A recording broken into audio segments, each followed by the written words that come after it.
Hello mindful foodies, Inga from Health Origins here. So today I'm going to show you how to make these easy poppy cookies that are also gluten-free and refined sugar-free. So let's begin. We'll start from dry ingredients. So I've got 3/4 of a cup of sorghum flour, or you could also use rice flour here because we want gluten-free flour. So 3/4 of a cup.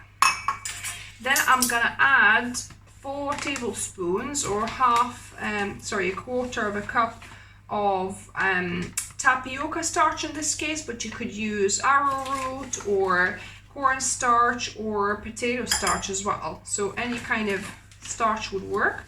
So 4 tablespoons or a quarter of a cup. There we go. Then we've got a quarter of a cup of poppy seeds. We'll put a quarter of a teaspoon of salt, and then we're gonna put a couple of teaspoons of baking powder here. 2. So that's our dry ingredients. I'm gonna mix them through. Now onto the wet ingredients. So first of all, I'm gonna add 4 large tablespoons of yogurt. So this is soy yogurt, or you could use coconut yogurt. I'll link down below and in the card above how you can make your own either soy or coconut yogurts. And this is a quarter of a cup of almond butter. So that's going to be our fat, but this is a healthier fat because we're not adding any vegan butter or oils. So this is whole food. This is 100% almond, just ground almonds, basically ground almond butter. And just to add that extra bit of almond flavor, you could add almond extract, but that's optional, it's up to you. Or if you'd rather put some vanilla instead, then you can put a teaspoon of that. For almond extract, be careful, quarter of a teaspoon will be more than enough because it's very potent. And then I'm gonna mix my wet ingredients together. And I forgot one last ingredient, we need some sort of sugar.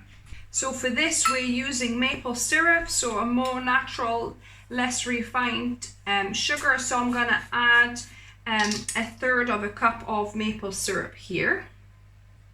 In fact, quarter of a cup probably might be enough. This is just a little bit more than quarter of a cup and nearly 1/3. So that should be enough.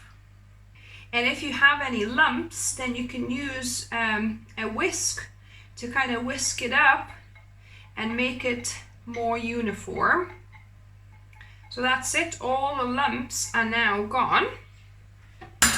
And I'm gonna pour my wet ingredients into my dry. And we're gonna give it a good mix.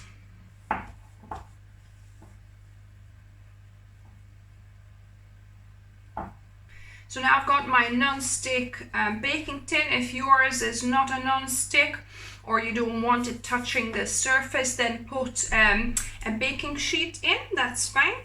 And I'm gonna take about a tablespoon per cookie, and we're gonna roll it into a circle and then kind of flatten it a little bit.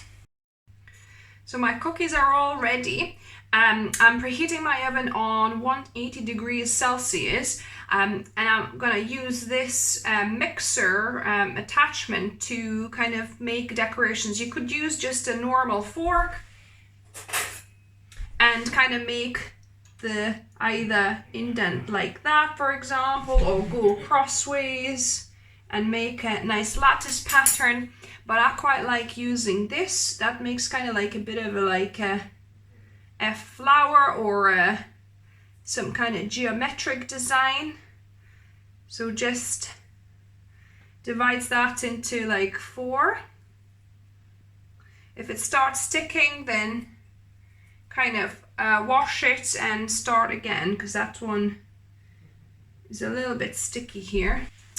There we go. Cookies are now ready to go into the oven for about 20 to 22 minutes.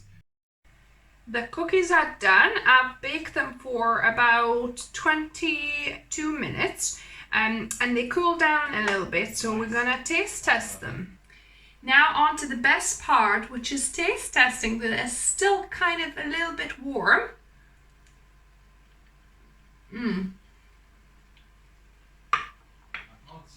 So they're a little bit crunchy on the outside, but still nice and soft on the inside.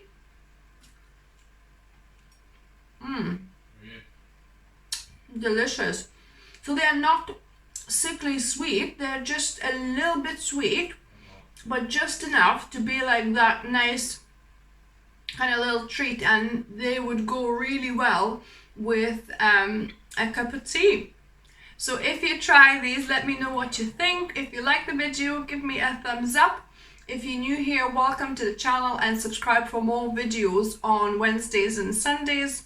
And as always, remember, food is fuel, so be mindful of what you put in the body. Until next time.